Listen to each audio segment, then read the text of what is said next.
Ali ako vi ne vidite Hrista, ako ga vidite u Jerusalimu, a ne vidite ga u kuli, u liturgiji koja se ovdje služi, onda ga vi ni tamo niste vidjeli. I još nešto, ako ga ne vidimo u liturgiji crkve, nećemo ga vidjeti ni u budućem vijeku. Znate, jako bitno. Tako da koristim priliku, ako među vama nema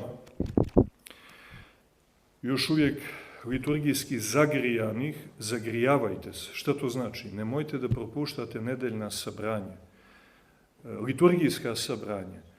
Idite na riječ, idite na vjeru, da vam kažem. I mi smo prošli iste te procese.